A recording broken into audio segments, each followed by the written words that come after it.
Après avoir vécu la première étape préparatoire à l'autonomie psychique, nous venons de traverser l'autonomie énergétique, grâce à la découverte du soutien de vos précieux alliés, vos nouveaux chakras et vos corps d'encouragement. Tous ces éléments constituent l'identité vibratoire, car comme disait le Dalai Lama, nous avons déjà fait l'expérience de toute l'humanité. Mais qu'est-ce qu'au juste l'identité vibratoire? C'est votre composition alchimique. C'est dans cet espace que se développe l'ensemble de vos ressources qui améliorent votre quotidien.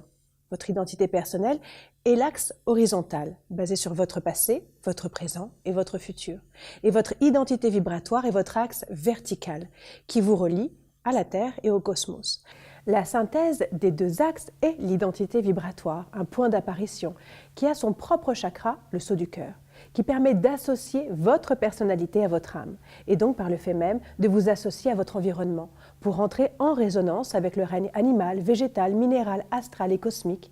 Le sceau du cœur est une clarification du soi, une quête d'authenticité entre soi et les autres. Le sceau du cœur recherche à co-créer des actions qui ont du sens. Ce centre énergétique est un outil infaillible pour éviter les cycles répétitifs et négatifs qui, malgré le trouble et l'agitation mentale, permet au corps de rester calme. Comme si une sagesse plus profonde que celle de notre intellect permettait de discerner ce qui est réellement bon pour nous. Ce chakra de la cohérence permet de vérifier si nos actes, nos paroles et nos pensées sont en accord. Dès que nous sommes cohérents, il n'y a plus de perte d'énergie. Les sensations sont agréables et positives. L'identité vibratoire est l'interface entre les vibrations de l'environnement et les vibrations de votre corps. Pour développer sa présence et recevoir son talent, la première étape est de reconnaître les dimensions qui nous entourent et au travers desquelles nous vivons et nous échangeons avec les autres. La première dimension est la valeur physique, quand l'ego se prend pour l'auteur de l'action. Se lier, imiter, choisir, s'identifier ou se désidentifier, vouloir, croire, imaginer, le déni, le lâcher-prise, écouter, s'aligner. Elle correspond aux forces et aux mouvements qui président à la formation de la matière, soit l'atome. C'est l'émergence de l'individualisation. La seconde dimension est la valeur éthérique, le principe de croissance et de transformation. Le principe de déclencheur, d'adaptation, de préparation, de synchronicité, d'émergence et de nouveauté. Elle correspond au mouvement de l'atome, à l'énergie et aux forces gravitationnelles et aux forces électromagnétiques. C'est l'émergence de la conscience collective.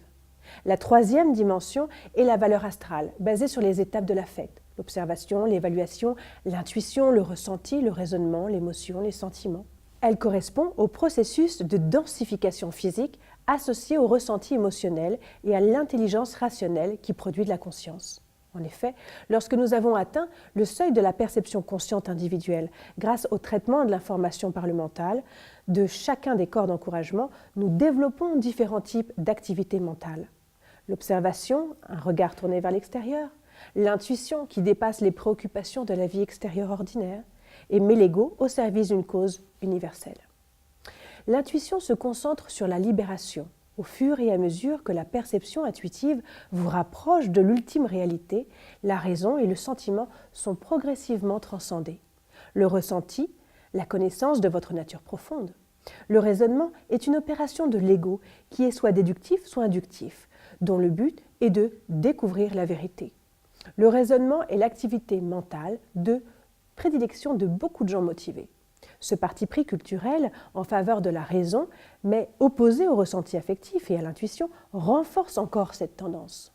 La quatrième dimension est la valeur mentale, la mémoire, l'habitude, les schémas et les scénarios décomplexés en accord avec les éléments. La stabilité, la terre, dans la terre, la fluidité, l'eau, dans la terre, l'affirmation, feu, dans la terre, le ressenti, l'air, dans la terre, la créativité, l'akasha, dans la terre et l'entendement avec la terre.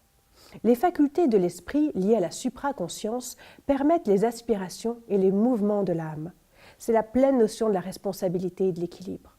La cinquième dimension est la valeur causale, qui se conforme au cycle cosmique. La séparation engendrée par la dualité a laissé la place à la complétude de l'être. La sixième dimension est une connexion intense avec le cosmos, ainsi qu'une connexion vers les dimensions inférieures pour aider les autres. La septième dimension est l'expansion dans l'instant présent. L'identité vibratoire, quant à elle, vit dans la multidimensionnalité, en temps éternel. Contrairement à la charge réactionnelle de votre identité personnelle, l'identité vibratoire permet de percevoir le passé simplement comme une histoire sans charge émotionnelle et le futur comme une opportunité à être façonné à partir de choix. Ce sont donc les choix qui remplacent les réactions, ce qui vous apporte une plus grande flexibilité. Pour vous aider dans cette aventure, vous avez à votre disposition la loi de l'attraction. Il te sera donné ce sur quoi tu poses ton intention. Vos besoins fondamentaux sont ainsi exaucés, tels vos besoins physiologiques, manger, boire, dormir, respirer, vos besoins sécuritaires, du corps, de l'emploi, de la santé et de la propriété, vos besoins sociaux, amour, amitié, appartenance, intimité, vos besoins d'estime, confiance, respect des autres et estime personnelle, ainsi que vos besoins d'accomplissement personnel. Vous pénétrez alors dans le langage du transpersonnel. L'identité vibratoire se crée des expériences extraordinaires que nous allons découvrir grâce à un voyage profond pour rencontrer votre propre identité vibratoire et ses messages. A tout de suite dans la méditation guidée intitulée « Manifester mon identité vibratoire ». Vous la trouverez très rapidement et facilement sur la plateforme. Je vous y attends. À tout de suite.